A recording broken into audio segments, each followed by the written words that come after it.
अनामिका की इंजीनियरिंग की पढ़ाई पूरी हो गई थी, इसीलिए वो अपने गरीब माता पिता जो कि मांदरपल्ली गांव में रहते थे वहां मिलने आती है। दिहाड़ी मजदूरी करके मिट्टी के घर में रह के राघव और सुजाता अपना दिन गुजारा कर रहे थे। शहर से लौटी अपनी बेटी को देखकर वो बहुत खुश होते हैं।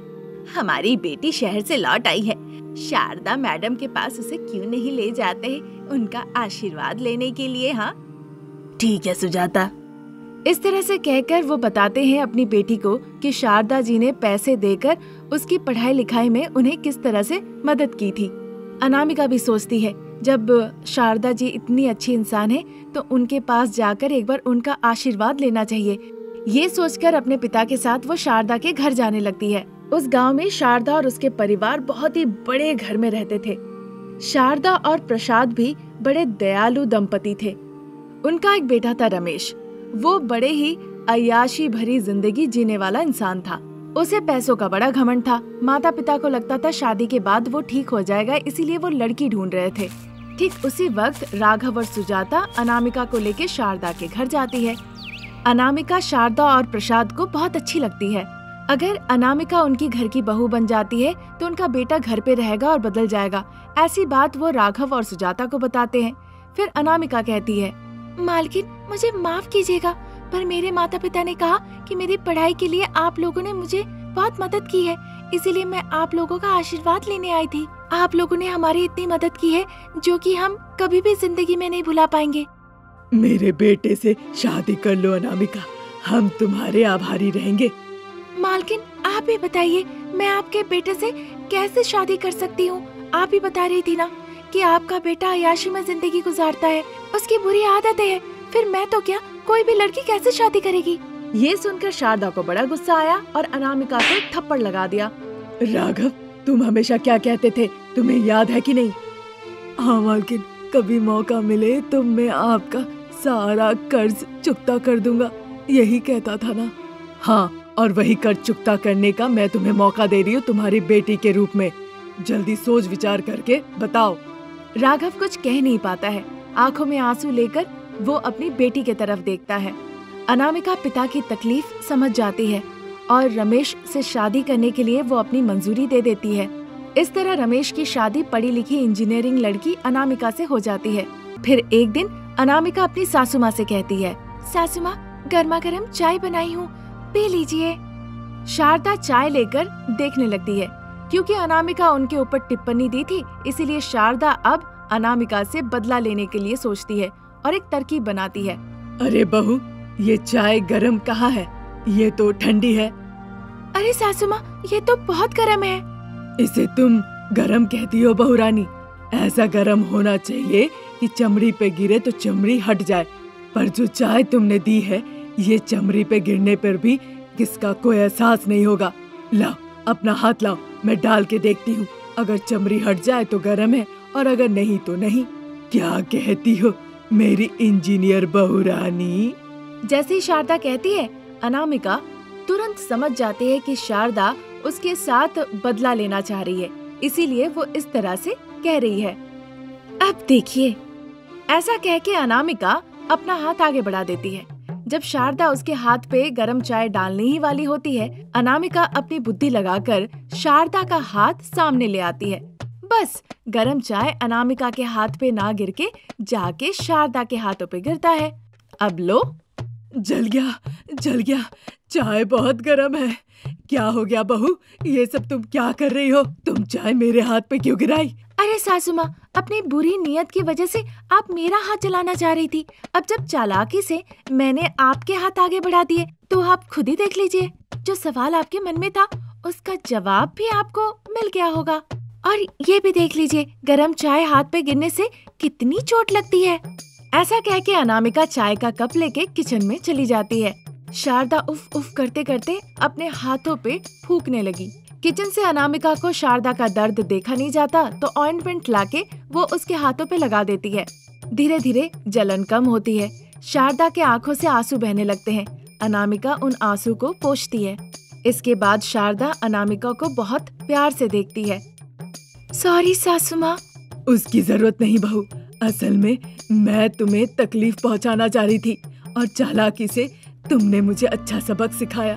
असल में मुझे सॉरी कहना चाहिए, इसी तरह तुम मेरे बेटे को भी बदल दो। हाँ हाँ जरूर, उन्हें भी बदलने का मौका मिलेगा माँ जी। जब वो दोनों बात कर ही रही थी तभी एक कांस्टेबल उनके घर आता है और रमेश की गिरफ्तारी का बात करता है। शारदा, प्रसाद, अनामिका तीनों ऑटो से पुलिस स्टेशन जाते हैं। वहाँ एसआई अरविंद से वो जाके मिलते हैं। क्योंकि इसकी अय्याशी भरी जिंदगी थी तो इसने उधार ले रखे थे, और जब उधार चुकता करने की बात की तो उसने एक इंसान को बहुत मारा। ये अटेम्प्ट टू मर्डर का केस हो गया है। अगर आपको उनसे कुछ बात करनी है तो जाके आप लोग कर सकते हैं। उन्होंने जब ऐसा कहा तो रमेश को वो देखने गए। रमेश जेल में बैठ के रो रहा था। रमेश ने उन लोगों को नहीं देखा था, उसका मुंह दूसरे तरफ था। उसे देखकर उन्हें बहुत बुरा लगा। 10 मिनट के बाद वो तीनों पुलिस स्टेशन से बाहर निकल आते हैं। इसी तरह दिन निकल रहे थे। शारदा अपना पूरा जायदाद बेच देती है रमेश को बेल पे बाहर निकालने के लिए। अब वो सब जाके अनामिका के मायके में आश्रय लेते हैं। अब जीविका चलाने के लिए इंजीनियर बहू अनामिका एग ऑमलेट का व्यापार करना चाह रही थी। परिवार वालों ने भी ना नहीं कहा। शहर में जाके एक अच्छा सेंटर देखकर एग ऑमलेट का उसने ठेला लगा दिया। वहाँ प्रसाद पैसे लेकर टोकन देते थे। शारदा और रमेश वहाँ पे सर्विस देते थे।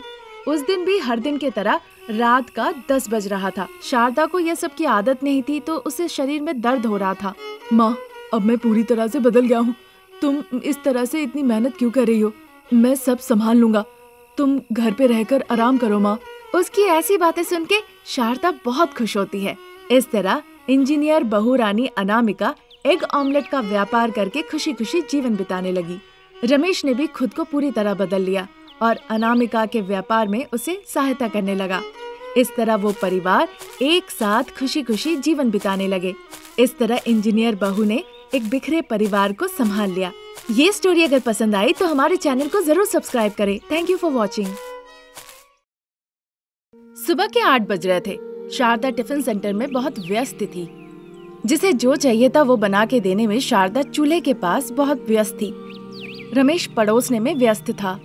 उधर प्रसाद सबसे पैसे लेकर बिल देने में काउंटर में व्यस्त थे।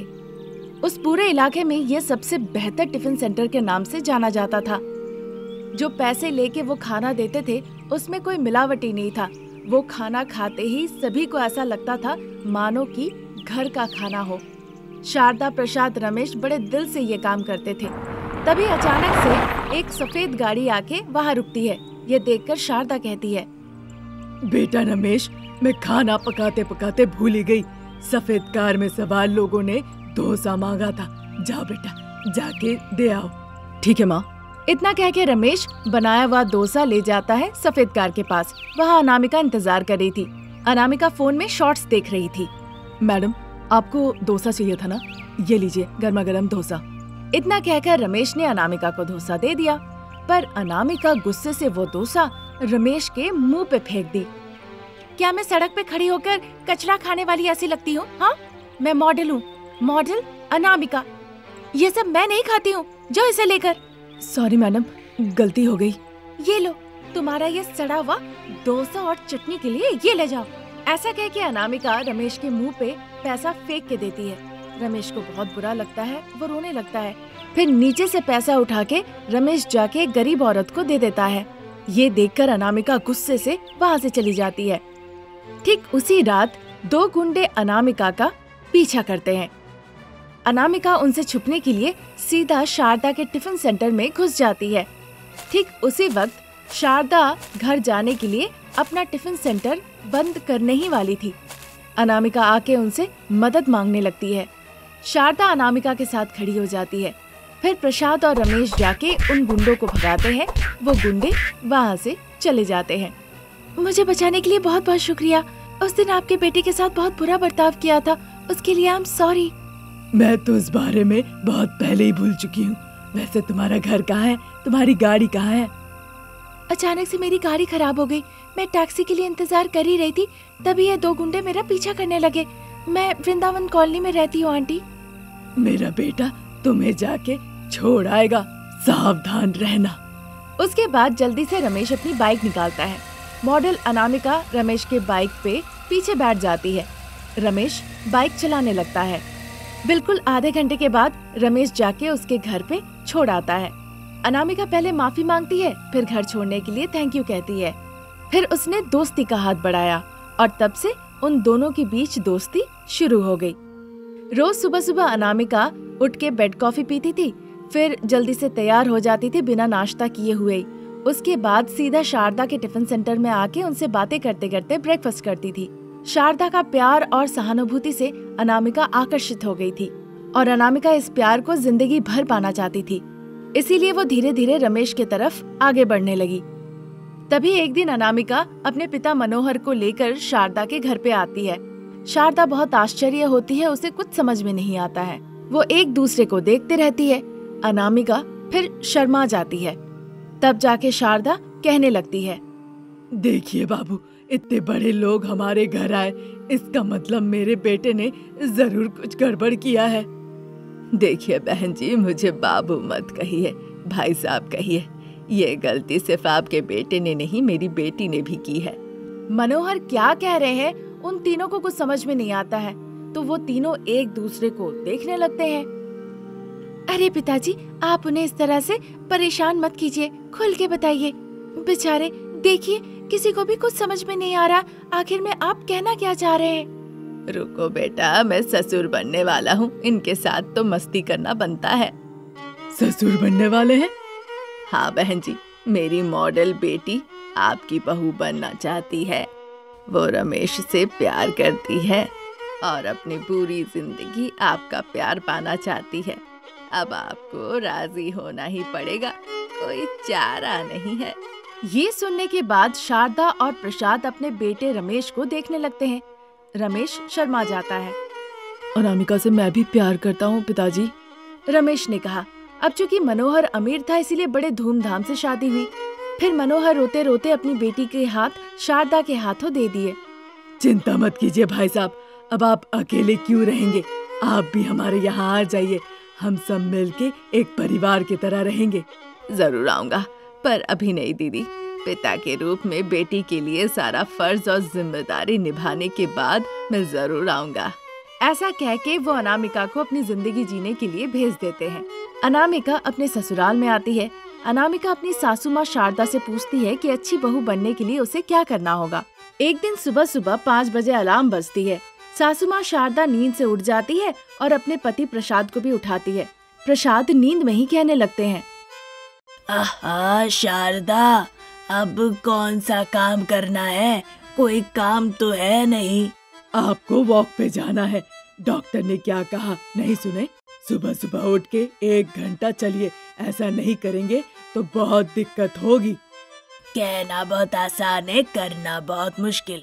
देखिए जी, अगर आप वॉकिंग पे जाएंगे तो आपका पसंदीदा नाश्ता मिलेगा, नहीं तो करेला का जूस मिलेगा। तो आप खुद ही फैसला ले लीजिए, आपको क्या करना है, सुबह सुबह अच्छा नाश्ता या फिर जहर जैसा करेला का जूस पीना है। ऐसा कहते हुए शारदा कमरे से हॉल में आती है। पूरे घर में उसे अगरबत्ती की खुशबू आती है। पूजा रूम में अनामिका घंटी बजा के आरती कर रही थी। शारदा को संदेह होता है। वो घर से बाहर निकल आती है तो देखती है घर के बाहर रंग बिरंगा रंगोली डला हुआ है। शारदा अंदर आती है। तब तक प्रसाद और रमेश भी तैयार होके वॉकिंग पे जाने के लिए हॉल में आ जाते हैं। बहुत खुश होके शारदा कहती है, आपने हमारी मॉडल बहू रानी को देखा, एक तरफ वो मॉडलिंग की पढ़ाई की और दूसरी तरफ वो इतनी पारंपरिक है। ये तो नई पीढ़ी के लिए एक मिसाल है, मिसाल। सुनकर प्रसाद और रमेश बहुत खुश हुए और वो दोनों मॉर्निंग वॉक के लिए चले गए। और इधर मॉडल बहू रानी अनामिका ससुराल में अच्छा नाम कमाने लगी।